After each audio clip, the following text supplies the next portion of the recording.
UBC, inspiring Uganda.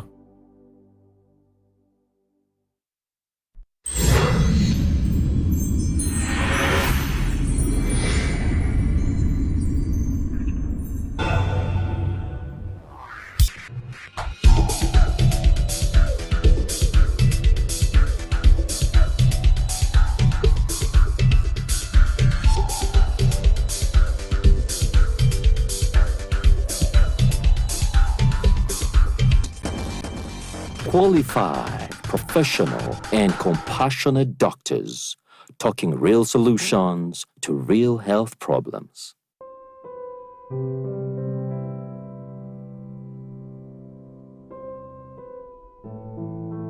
This message is from the Ministry of Health with support from partners. Good evening, ladies and gentlemen, our esteemed viewers. We welcome you to yet another highly informative episode of the Doc Talk Show, produced by Quiz Mali Productions and proudly brought to you by the Ministry of Health and its partners. I am Dr. Muyanga and Dr, your host tonight on the journey into the world of medicine. And the topic of discussion tonight is your mental health. In-house with us this evening is a guest from the Ministry of Health, Dr. Kalani. You are very welcome to the Doc Talk Show. Thank you so much, Dr. Muyanga, and good evening, viewers. I'm called Dr. Kenneth Kalani. I'm a psychiatrist and also senior medical officer at the Ministry of Health in the Mental Health Division. Thank you so much, Dr. Kalani.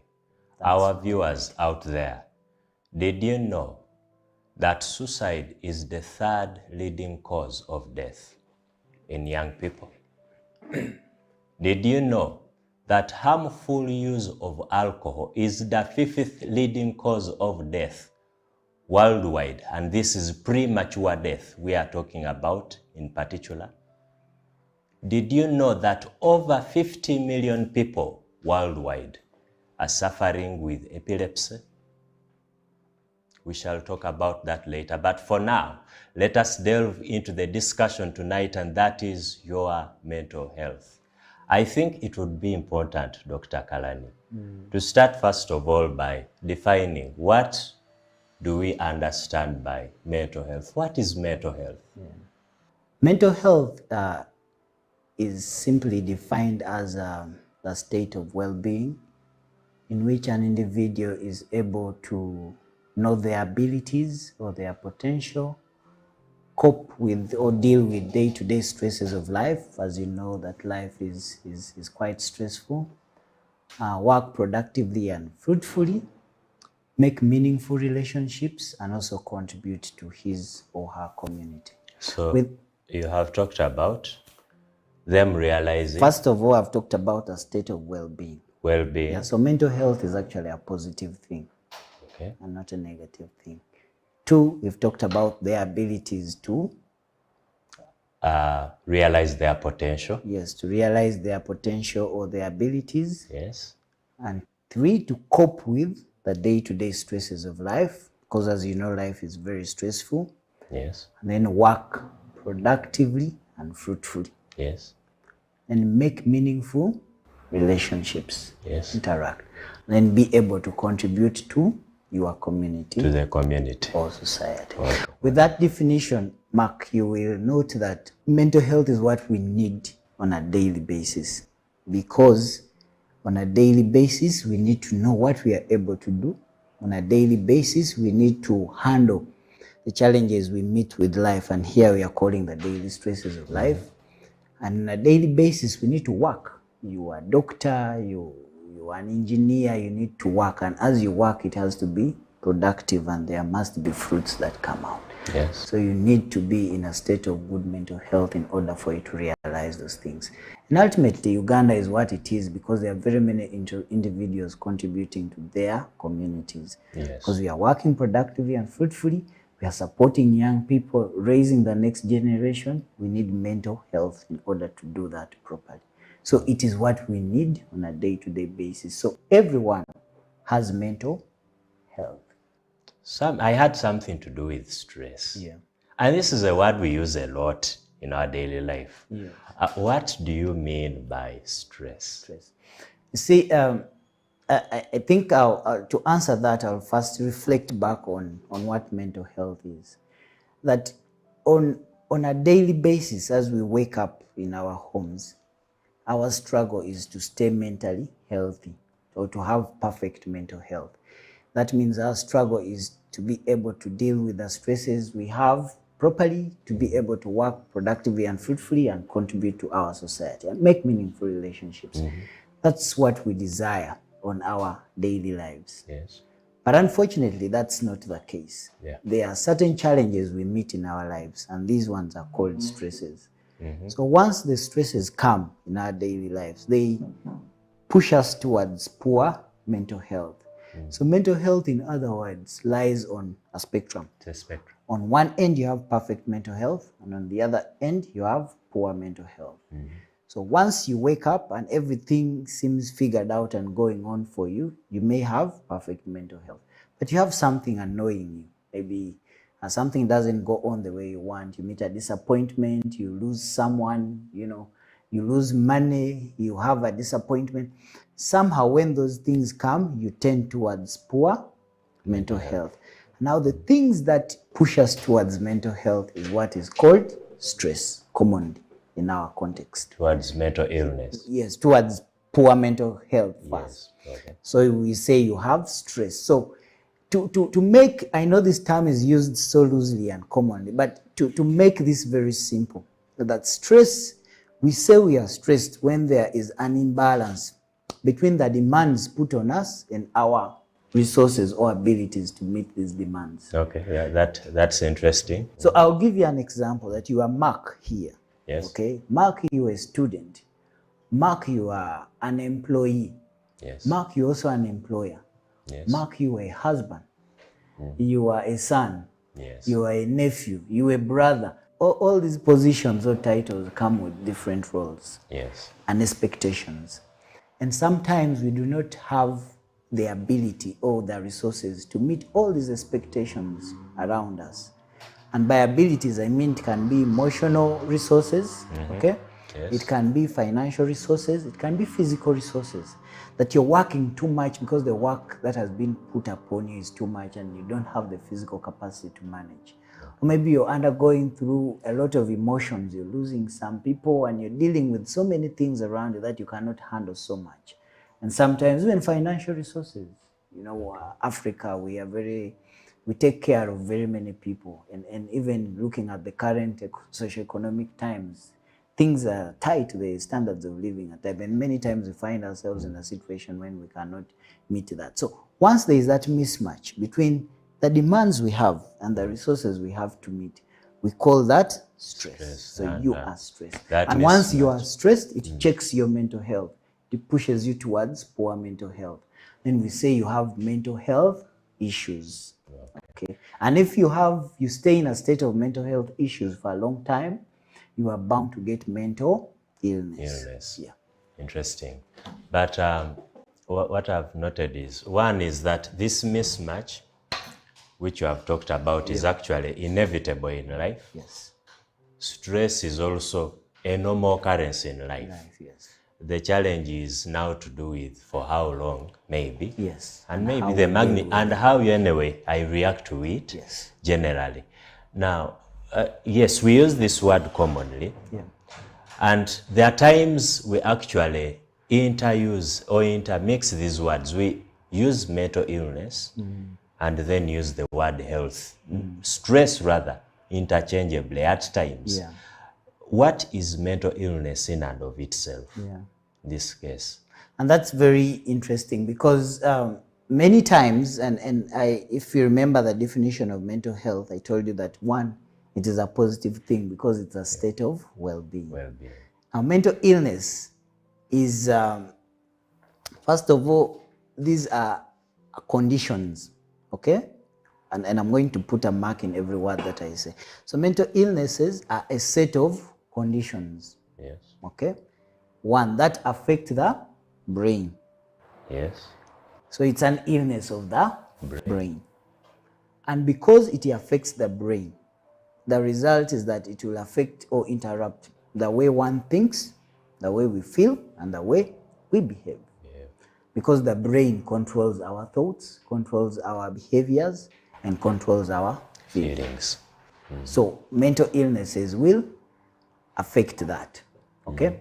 So now it is important to note that the sufferers or people that have mental illnesses struggle to make social networks or relationships. Okay? They also struggle to work productively and fruitfully. In other words, mental illnesses crashes the parameters of what you would see as mental health. Yes.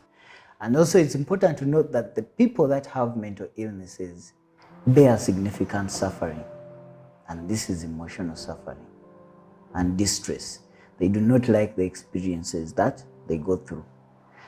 As a way of destigmatizing mental illnesses, I want you to know that there are a category or spectrum of mental illnesses that exist. But two, I also want you to know that mental illness is like any other illness that would affect the liver or the kidney.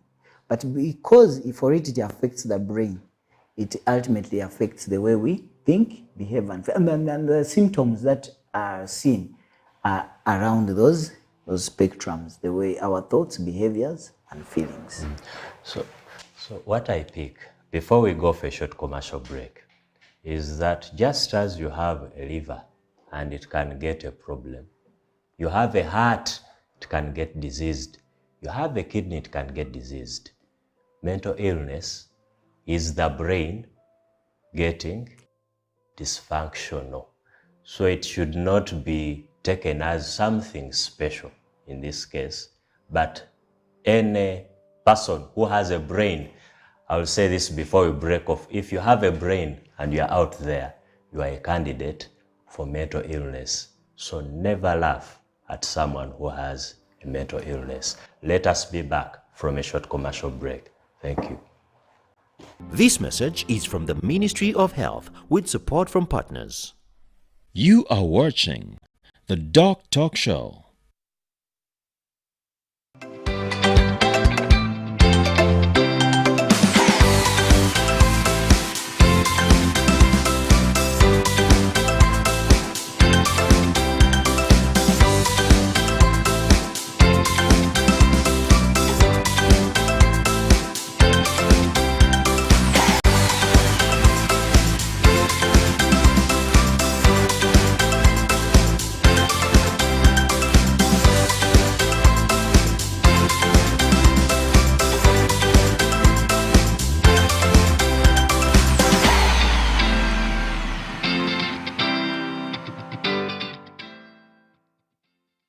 You are watching the DOCtalk show. This message is from the Ministry of Health with support from partners. Welcome back from the short commercial break, and this is the DOCtalk show. We are streaming live on YouTube, and we also have our Twitter page where you can post your comments. In case you have any question, you can still use the number that is displayed on the screen, and we shall respond accordingly. The topic of discussion tonight is your mental health, and we left off on a note where I said, or I told the viewers out there, that if you have a brain, you can get mental illness, and therefore you should take this topic very importantly. We left off with our guest in the house tonight, that is Dr. Kalani, who told us about stress, and he also told us about what mental illness is. And what we would like to appreciate now, Dr. Kalani, is where do I draw a line between stress and mental illness? Mental illness. So previously we talked about mental health. And we said everyone has mental health, and mental health is a positive thing. And then we say on our day-to-day struggles of life, we swing. One side perfect mental health, the other side poor mental health. And we also say that if we are stressed, okay, stress pushes us towards poor mental health. And once we stay in a state of poor mental health for a long time, we can go on to develop mental illnesses. And so we see the link between mental health, stress, and mental illness. Now, there is a thin line between, actually a significant line, if you look at it holistically, between stress and mental illness. One, a thin line because how do we note that someone is stressed? They are the same parameters that we shall also use to note that someone has a mental illness or a common mental illness, if I may use that word. So whenever we are stressed, there are things we experience. Remember, stress pushes you to the limit, and you struggle to deal with the situation where you cannot meet certain demands put upon you.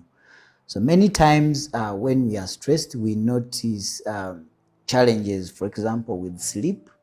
Okay, you will note that sleep starts from having just trouble sleeping, and at the extreme you can have no sleep at all.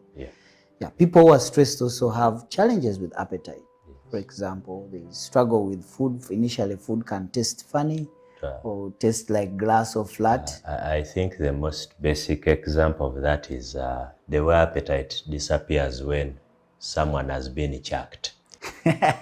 Yes, that is also an aspect of that is something very many people can relate with. Yes. So appetite can move from just having loss of appetite for a few days to significantly loss of appetite. We also have issues with mood. You know that when we are stressed, people can become so irritable, and even people around you can note. So you wake up every morning, and many times you are jovial, you smile with people, but usually when you're facing a stressful situation, small things make you angry, and even many times even the person who is stressed recognizes it, that I get so angry so quickly, or maybe small things make me angry. And then sometimes people who are stressed also can feel sad or excessively sad all the time, to the point that very few things make them happy. So they find themselves in a low mood, so to say, all the time. Stressful situations also can decrease social interaction. So for example, if you like the company of people, so many times when people are stressed, the company of people angers them, and that's what they can tell you, that nowadays I don't want. And the other people will see that that person is nowadays withdrawn. Doesn't talk, doesn't chat with people the way he used to, and prefers to stay alone. So we notice that aspect of social isolation as well as a symptom of stress. Sometimes stress can also lead to decrease in work performance. For example, if you are employed, when you're stressed, you note that you start to be absent. First of all, present, that means you come. We call that presentism. You go to work, but no work done. Not working. Yes, you're not working. And then eventually you go to absenteeism, you start to dodge. Then you just stay home, and you have no remorse whatsoever because you don't feel like working. People who are stressed also get issues with tiredness. They complain or report that, doctor, I feel fatigued all the time. And that can, you wake up in the morning, you're supposed to be energetic and go to work, but you find that you're fatigued. And sometimes that can progress to complete loss of performance as well, and can affect your performance at work. And then anxiety levels also increase. Many times when you are stressed, you get worried, or sometimes you start to fear. You stay in a state of impending doom, if I may use that word. Like you live on, you're living your life on the edge. Any minute something bad is going to happen, but if they ask you, you even don't know what that bad thing is going to happen. And that can affect the way you think and view things. You can be worried. People who are stressed sometimes are so worried about possible outcomes, and sometimes their brain rushes to think about the worst possible outcome. And that makes you in a state of worry and panic all the time.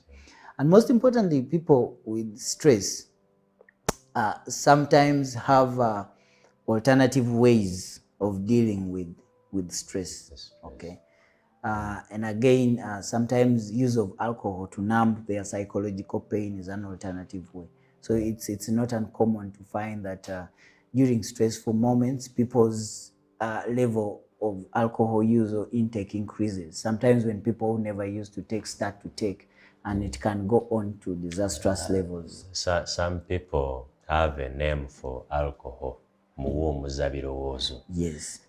That substance which calms down your thoughts. But I hope by the time we leave here, we shall know that alcohol may not necessarily do what you think it does. Yeah, but it can be used in that context. And maybe if you use it for a long time, the system can, in quotes, get used to it. And then it becomes difficult for you to stop voluntarily.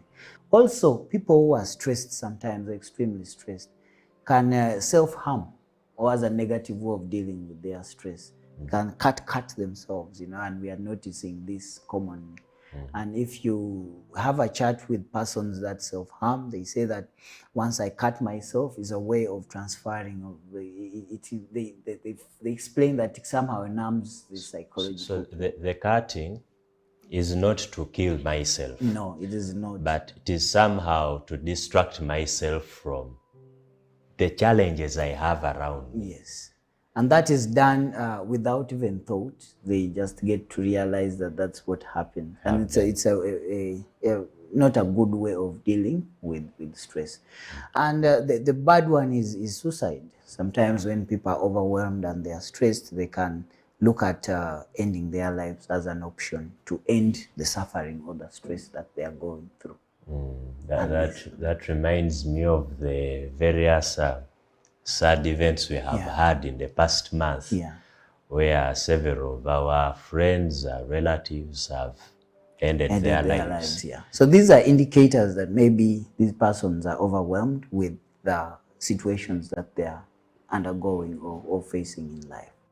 It's important to note, you asked me a question, what's the difference between stress and mental illness? Now, mental illnesses, the same parameters are used, but what distinguishes them is that those symptoms I've mentioned in mental illnesses stay on for a long time, okay? And they are more pronounced or more significant than just in a stressful situation, okay? And also, they significantly affect someone's life, ability to work and ability to relate with other people.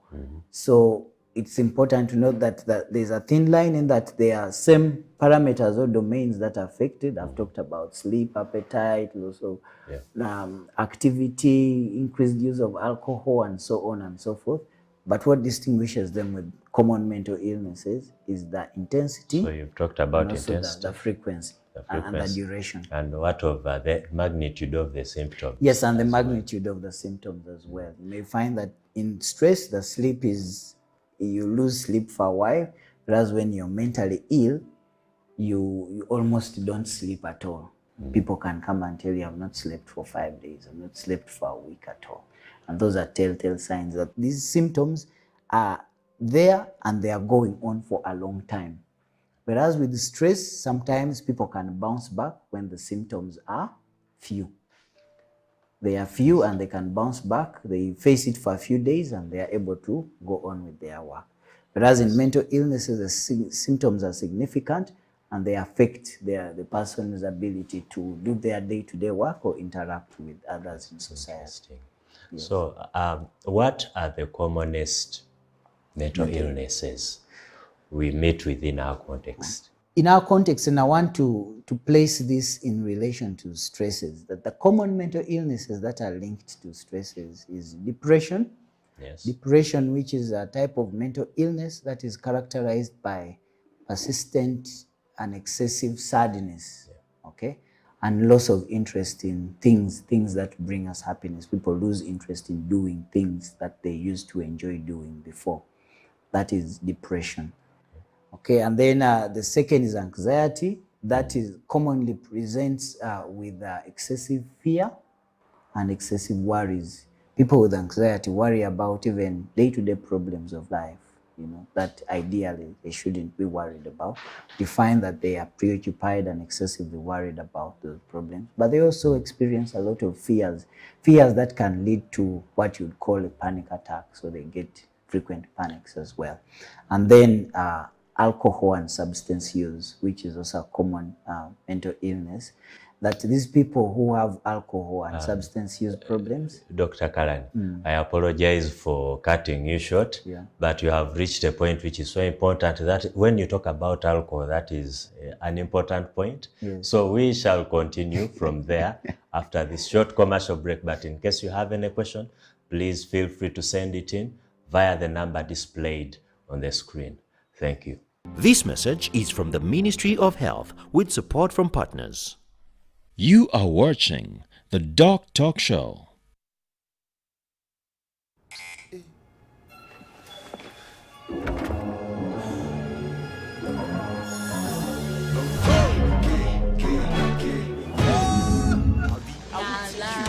Oh, you like to stay fresh. You wanna come preach and be my guest. Lighting. I did make a lighting up.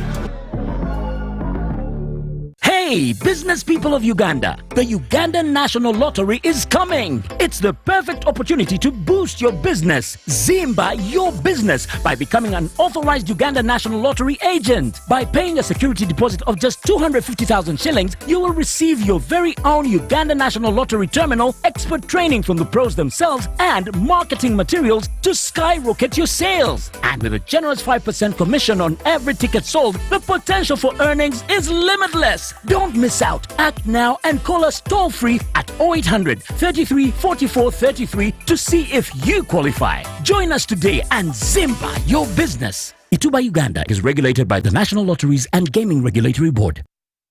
You are watching the DOCtalk show. This message is from the Ministry of Health with support from partners. Welcome back from the commercial break. This is the DOCtalk show. We left off at the point, Dr. Kalani, where you were talking about the commonest mental illnesses within our context, and you talked about depression, you talked about the sister of depression, anxiety, and we left off when you were talking about alcohol. What were you saying about alcohol exactly? Yeah. So I was talking, and I'll say alcohol and substance use. You see, in Uganda, we have all sorts of forms of alcohol. Every part of this country has a type of alcohol that they consume for many purposes, many intentions and purposes. And we've also seen recently that the manufacture of different types of alcohol is coming up, and there are so many factories that have been organized. So, and then we also note that in Uganda we have so many substances that are used, from tobacco to cannabis, marijuana, to the hard drugs of heroin, cocaine, and so on. All these substances are available. So alcohol and substance use, a disorder, or what we would loosely call addiction, is a common mental illness. And I want to put it straight without sugarcoating that once someone is addicted, using that word, with us scientifically we say they have alcohol substance use disorder.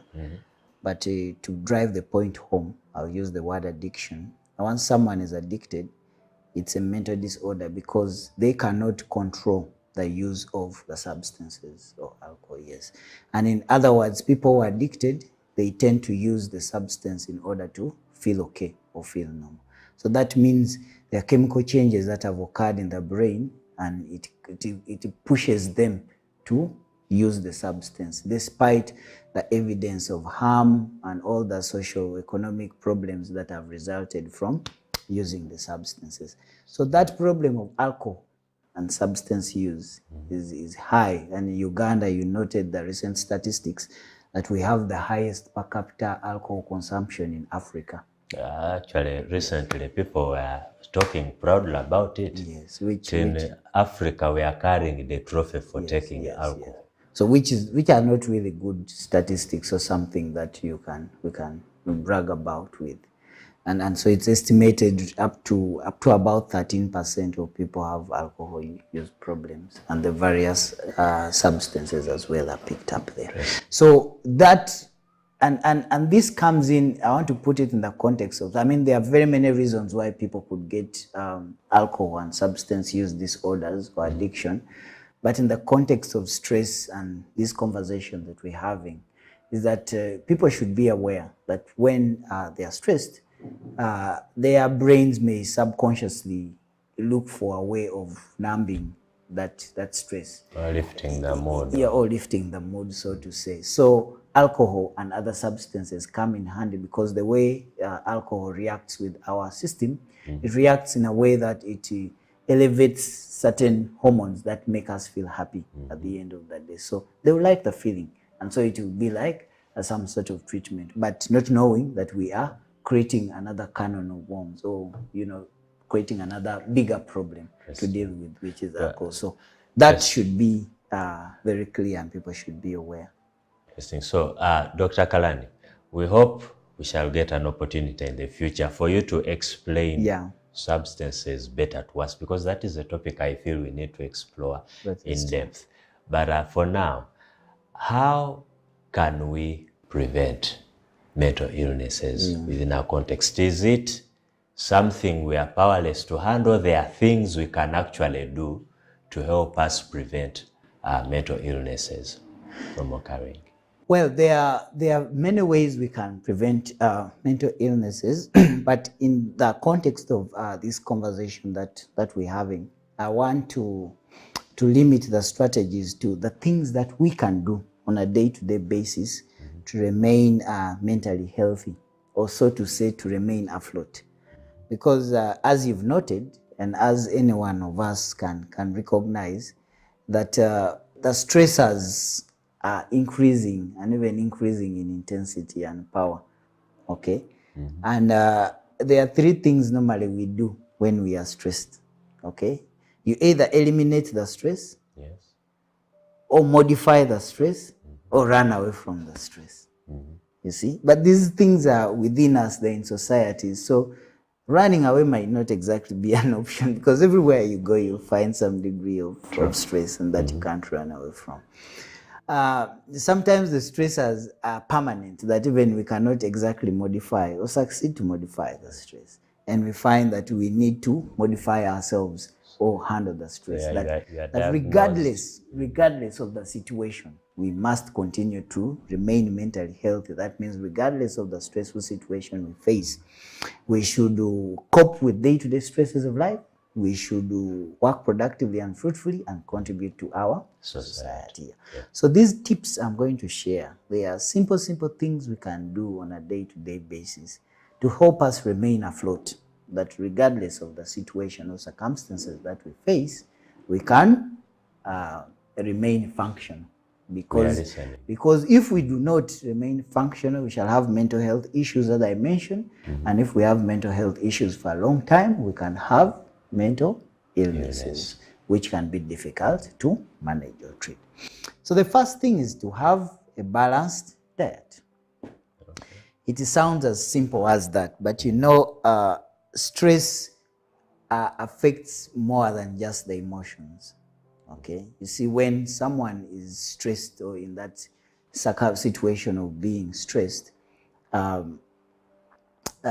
even the body's physiology is affected. Stress can lower the immunity.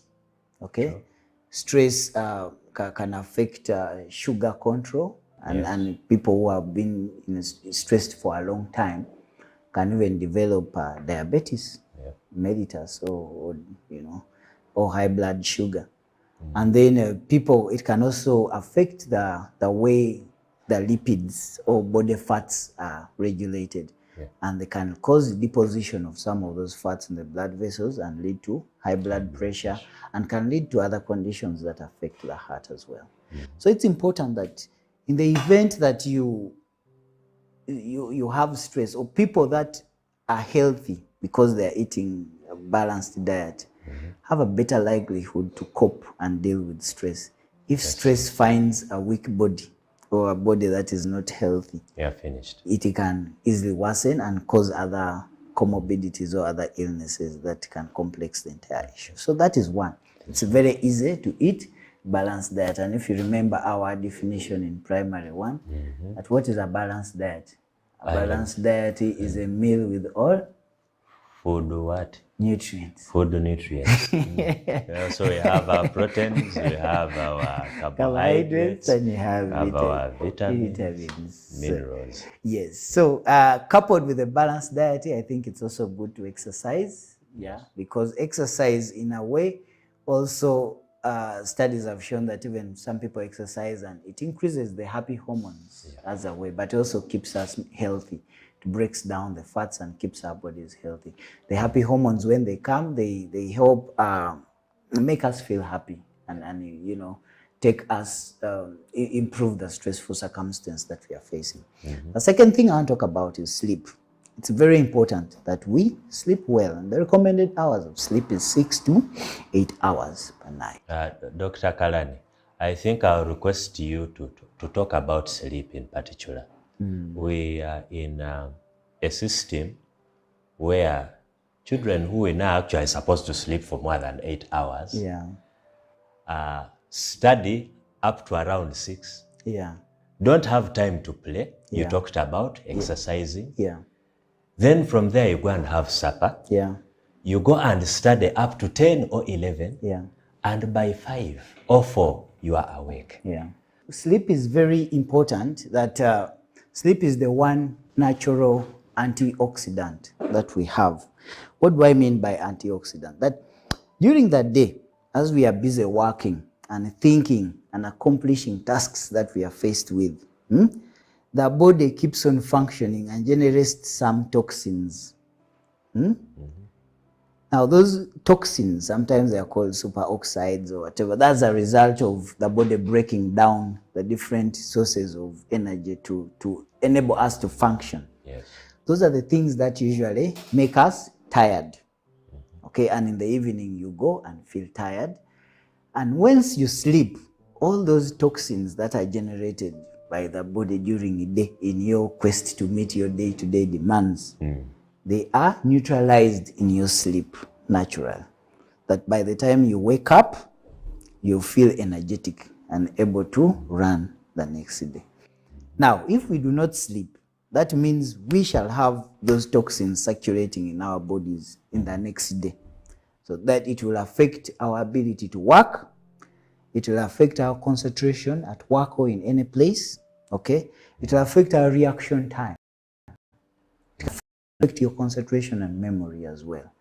And most importantly, sleep also brings what they call, lack of sleep brings stress agents in the body system. And those stress agents can also affect sugar control. It can affect fat control and lead to hypertension.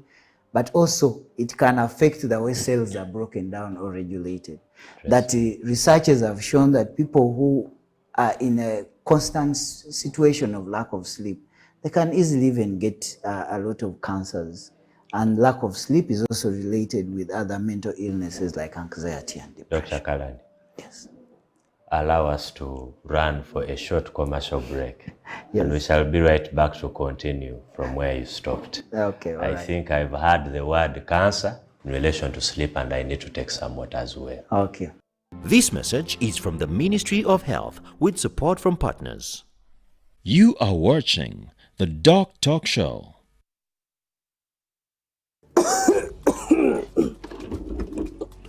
What's happening up there? I've had this cough for more than 2 weeks. I sweat a lot. Did you get a checkup? Just cough. You can easily be TB. Don't you see the economy? Yes, anyone can get TB, but the good news is you can live a TB-free life. If you've been coughing for 2 weeks or more, have lost appetite and weight, sweat a lot at night, you could have TB. Visit a health center near you for TB testing and more information on how to prevent and manage it. How have you gone? From the doctor come for Yoka. Obulemu, brought to you by the Ministry of Health with support from USAID. You are watching the DOCtalk show. This message is from the Ministry of Health with support from partners. Welcome back from the short commercial break. This is the DOCtalk show, proudly brought to you by Quiz Mali Productions and sponsored by the Ministry of Health and its partners. We are streaming live on YouTube. However, you can also reach out to us via our Twitter handle, which is displayed on the screen. And you can as well send in your questions via the number that is displayed on the screen. We left off on a point where Dr. Kalani had told us about the different ways in which we can prevent mental illness. He certainly emphasized the importance of a balanced diet. He talked about sleep and the various ways in which sleep is important, and you had also talked about exercise. What other ways can we improve our mental health or prevent mental illness? Thank you. To continue from the strategies that we discussed, the other strategy is social support. It's very important that we build our social networks. As the saying goes, that no man is an island. At some point you will need support, and at some point man is a social animal. Yes, and at some point you will need support, and at some point you should be able to support others. I mean, studies show that once you support or help others, it's actually rewarding. You know, it also helps build the happy hormones or make you feel happy when you support someone. But it's important to note that once you support people and you have a rich social network, even when you're unwell, the chances of someone identifying that you're unwell and reaching out to you is higher. And so that means they will support you and you will not progress on that spectrum to get mental illness. It's also important to note that we should be deliberate to do things that we enjoy. Sometimes I know in these fast-paced settings, we are preoccupied with looking for funds and maybe parenting, looking for money to pay school fees and so on and so forth. And we forget about ourselves, you know, and you can go on in a stressful circumstance for a long time. And before you know it, you break down. And what people call breakdown is actually getting a mental illness, so to say. So it's important that be deliberate to do things that you enjoy.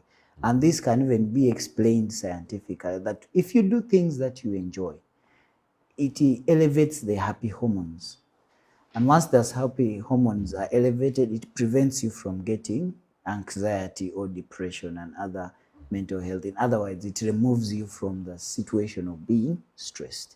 But I think we need to emphasize the issue of things that you enjoy, yes, but which are not harmful. Yes, as okay. well. Thanks for that, because some people can use that to use alcohol and other harmful methods as things that they enjoy. But the other simple hobbies, playing football, reading books, watching movies, traveling, giving yourself a treat, so to say. And people should not be afraid to do that. You're a better parent if you're a happy parent.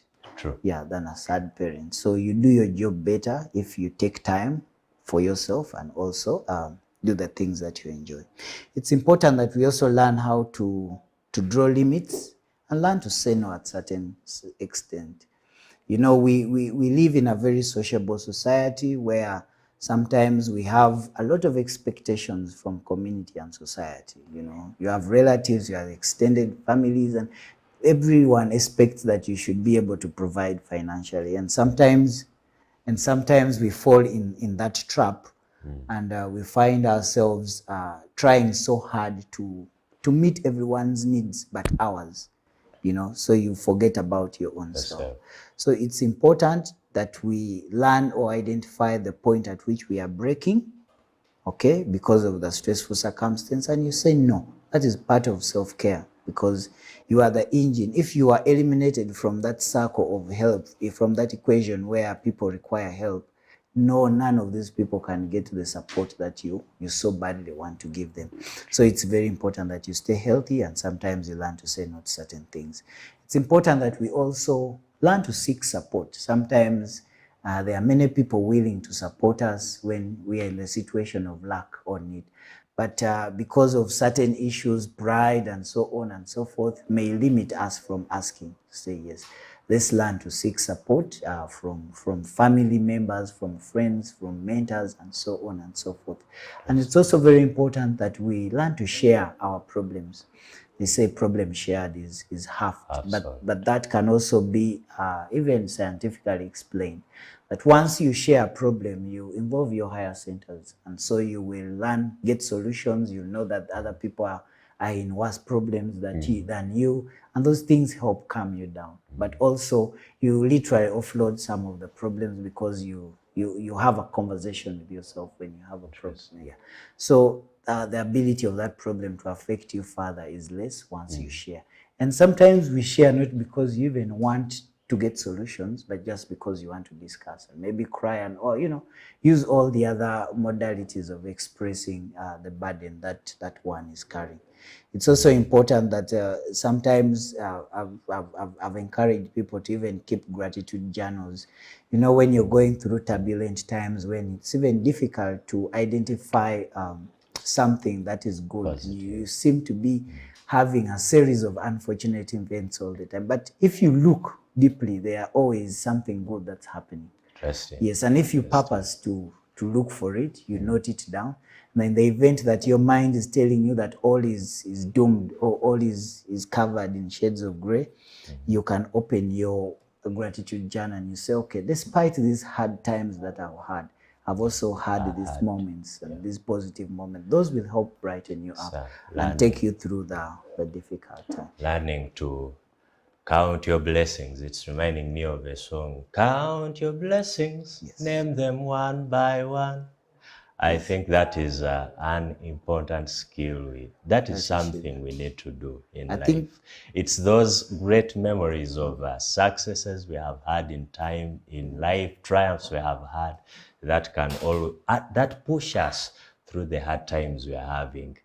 Dr. Kalani, you have shared a lot with us, but the question that many viewers have out there is, where can I seek help in case I feel things are spinning out of control? Yeah. So we have a mental health care in this country is part of the healthcare system, and the Ministry of Health recognizes mental health as a priority, and it is one of the pillars of primary health care. And in this country, at primary healthcare levels, services are integrated. That means at level 1 to district hospital, general hospital, the services are integrated. That means the primary healthcare workers should be able to at least identify and provide some basic mental health services at that level. We start to specialize at regional level, and in this country we have 13 regional referral hospitals that have fully fledged mental health units. And that means for patients with severe mental illnesses or that need specialist mental health care, identify a regional referral within your location, and there is care in those regional referrals because they are fully fledged mental health units with experienced mental health workers to make a diagnosis and continue to treat you at that level. Now, at the peak of care, we have the National Referral Hospital. For treating mental illnesses, we have Butabika National Referral Hospital, which is a specialist mental treatment hospital. And for it introduces super specialized mental health services like adolescent mental health care. They have the adolescent ward that is purely treating children and adolescents with mental illnesses. It also has the specialist alcohol and addiction unit that treats persons with alcohol and addiction, but that need to be treated in a controlled environment or in admission, yes, among other services that they offer. So it's, and they offer all the other general services as well. So for other severe mental illnesses and that need referral or advanced care, there is Butabika National Referral Hospital. Over time, we've also noted that mental illness is widely being recognized And the private entrepreneurs are also picking this up. And so there are private mental health services as well in different areas in Uganda. You can pick interest to understand which one is around you. And those also provide. I also know that there are private rehabilitation facilities that also provide addiction services for persons with mental health issues or services. That said, we also have a lot of NGOs and partners that support us, or that support the ministry in identifying and also providing basic support services for persons with mental illnesses, particularly at community level. So in the various communities in the country, you may also want to pick interest and identify which of those partners or NGOs are particularly providing mental health services at community level as a way of getting help or care for this. And those are the services. So once you feel it's out of your hand, the commonest thing is to share what we've talked about. But if you are not functional and you feel it's too much, walk into a regional referral near you. You will find a mental health unit, or you can go to Butabika Hospital as well, or any other private private facility also that has services that provide services for mental health. Wow. Yeah. In Mulago, actually, we have BOSA, yes, mental health clinic, yes, which offers services from Monday to Monday, because it even has some few admission wards as well. Yeah. So those services are available. Dr. Kalani, I would like to thank you so much for the time you have given us. What word do you have for someone out there who looks at someone with mental illness walking or doing things that they think are funny, and even goes ahead to record them and post on social media? So I think I can conclude that one, we need to treat people with mental illnesses with dignity and treat them like human beings. Because as we've noted, these people have done nothing wrong to deserve this. And as we mentioned earlier, that once you have a brain, you're liable to have a mental illness. So treat people with mental illness like you would want to be treated if you got a mental illness. Because for as long as you have a brain, you are a potential candidate. And let's treat these persons with dignity and respect, because they deserve it. They're human beings, but just that they are mentally ill. Wow. That doesn't make them any less of human beings. Thank you so much, Dr. Kalani. And certainly, we would like to thank our esteemed viewers who have stayed with us up to now.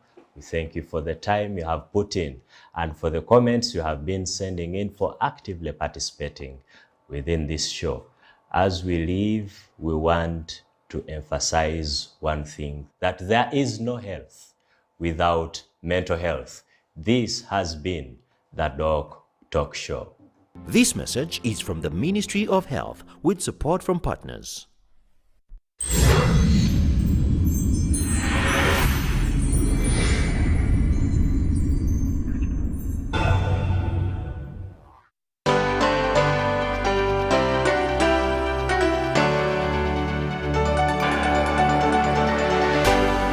UBC Uganda.